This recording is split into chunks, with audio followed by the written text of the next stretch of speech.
Imagine earning 10 cents an hour or singing in the street for bread. These were real survival gigs in the 1930s, and our final entry might be the most jaw-dropping job in American history. Chapter 1. Selling apples for a nickel. The job that fed thousands. It's New York City, October 1930.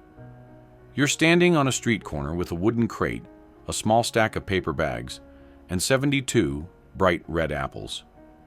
You are not a farmer. You are not a grocer.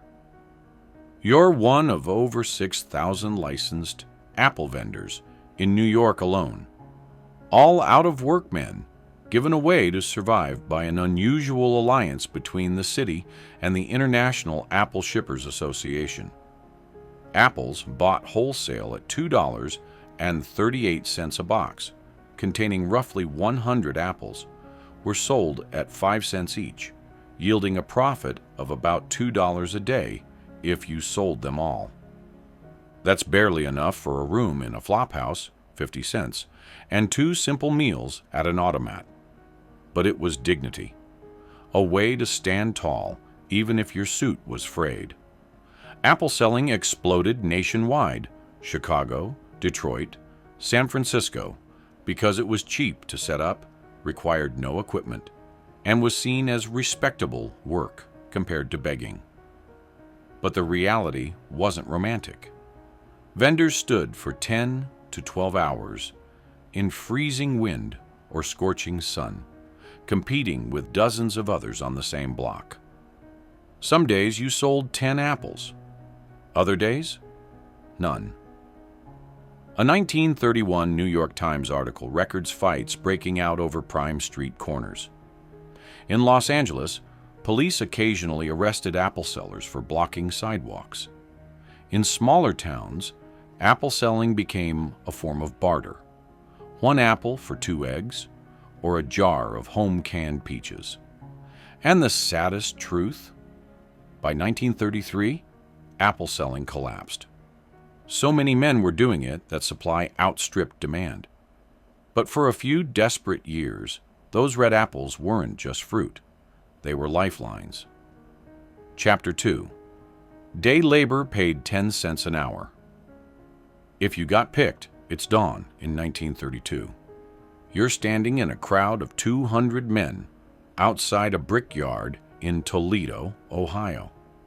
The foreman comes out, looks over the crowd, and points. 10 men get picked. The rest go home, hungry. This was day labor. No contracts, no guarantees, just 10 cents an hour for backbreaking work, often paid in cash at the end of the shift. Shoveling coal into rail cars, digging ditches for sewer lines, unloading crates on the docks.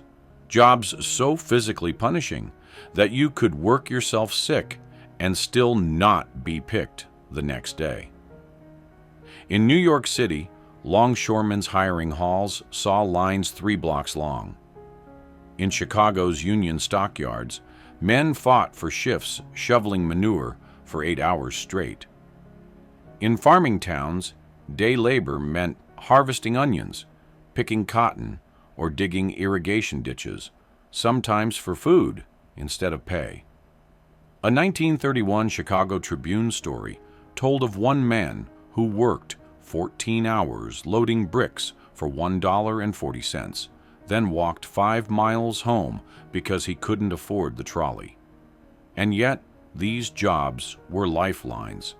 A single day's wages might cover rent in a cheap boarding house or buy flour and lard for the week. The cruel part? If you got hurt, there was no workers' comp. If it rained, no work. If the foreman didn't like your face, no work. That's why many called day labor gambling with your stomach, because every morning you rolled the dice. Chapter 3. WPA. Gave $41.57 a month to build America. In 1935, the United States government launched what became the largest job creation program in the nation's history, the Works Progress Administration, WPA. At its peak, it employed 3.3 million Americans, a staggering number when unemployment was hovering around 20%. For an average WPA worker, the paycheck was $41.57 a month, about $10 a week. And that was enough to keep a roof overhead and bread on the table in many towns. Workers were paid about $1.50 a day, which might sound small, but compared to earning nothing, it was survival. The WPA didn't just hand out cash. It put people to work, building America. By the time the program ended in 1943, WPA workers had built or improved over 650,000 miles of roads, constructed 125,000 public buildings, including schools, created 8,000 parks, and built 800 airports, installed or repaired over 124,000 bridges. It wasn't only construction. Artists painted murals in post offices. Writers documented local histories. Musicians performed free concerts in city parks. It was employment with dignity. Your work lasted beyond your paycheck. One WPA mason in West Virginia built a stone wall around a schoolyard in 1937. It still stands today.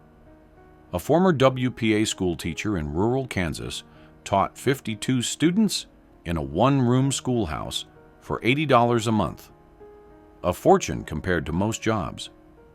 The WPA fed families, kept marriages intact, and transformed the landscape of the U.S. The bridges you drive over, the high schools your grandparents attended, the parks where families still picnic, much of that was Depression-era labor. The WPA's budget in 1936 was $1.3 billion, nearly 7% of the entire U.S. GDP at the time. Chapter 4. Old trades like blacksmithing rose from the dead. By the 1930s, blacksmithing was considered a dying craft in America.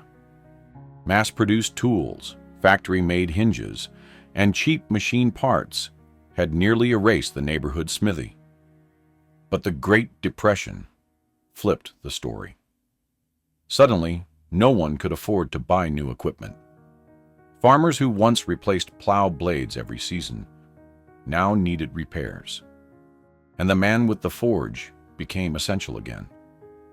Blacksmiths patched broken wagon wheels, sharpened plows, fixed stove parts, and even reshaped worn-out horseshoes to make them last another season. In 1932, a skilled blacksmith in rural Ohio could earn 25 cents to 50 cents per repair job, a solid rate compared to field labor at 10 cents an hour. Many worked on trade, a chicken for a day's labor, a sack of potatoes for sharpening a set of tools. Old workshops, silent for years, reopened. Retired smiths were coaxed back to their anvils. In Kansas, the number of active blacksmith shops jumped by nearly 20% between 1930 and 1935, a reversal that stunned trade officials. It wasn't just blacksmithing. Tinsmiths, wheelwrights, cobblers, and seamstresses saw a resurgence. A Missouri cobbler, once nearly bankrupt, made a comeback repairing boots for 5 cents a patch. He later said, "I've sewn more holes in the last 3 years than in the 20 before." Some even innovated. One Depression-era smith in Montana began crafting wrought iron gates for town cemeteries, charging $3 apiece. It was slow, grueling work, but it kept food on the table.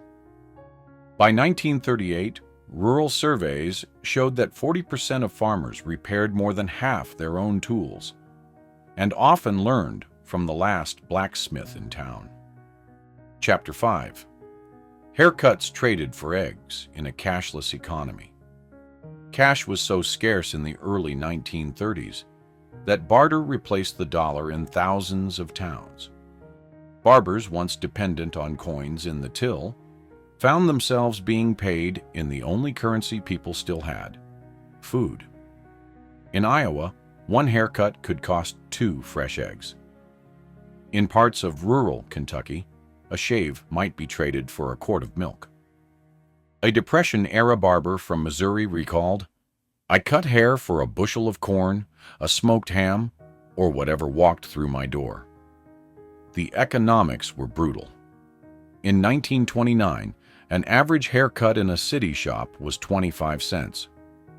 By 1933, many small-town barbers had dropped prices to 15 cents and still couldn't fill their chairs. Why? Because even 15 cents could buy 5 pounds of potatoes or a gallon of kerosene, survival beat style every time.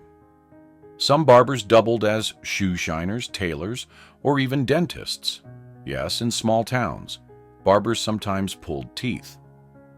In coal country, it wasn't unusual for a haircut to be given on credit, with the promise of payment after harvest, or when the mines reopened, sometimes a promise never fulfilled.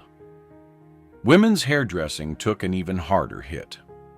Permanent waves, which cost $1.50 to $3 before the crash, became a once-a-year luxury, usually for weddings. Many women returned to home haircuts, using kitchen scissors and straight razors, often with comical results. A 1934 survey by the American Barber's Journal found that nearly 40% of rural barbers were paid entirely in goods, not money. One Illinois barber said he ate better than most neighbors, not because he had money, but because his cash drawer was a crate of eggs, potatoes, and bread. Chapter 6. 5-cent shoe shines and street songs kept kids fed. In the heart of Depression-era cities, survival for many children meant hitting the streets with a shoe shine box or a song in their lungs. A shine cost 5 cents, about the price of a loaf of bread in 1932. For a boy working Manhattan's Times Square or Chicago's Loop, shining 20 pairs of shoes in a day meant a precious $1 if he could keep it. Older boys, gangs, and even corrupt cops often shook down younger kids for a share. By 1933, New York City's welfare office estimated over 11,000 children worked as street vendors, bootblacks, or newsies selling papers. Many were under 12 years old. In Pittsburgh, kids hauled buckets of coal from rail yards to sell door-to-door for pennies. Some took to street singing or playing harmonica, hoping for coins tossed from passing shoppers. A popular trick was to belt out the latest Bing Crosby hit outside speakeasies and diners. One Chicago boy later recalled making 50 cents in one night singing, "Brother, can you spare a dime?" the unofficial anthem of the Depression. These weren't just orphans or runaways. Many still lived at home, their earnings going straight into the family's grocery envelope. Parents often looked the other way, even encouraging the work.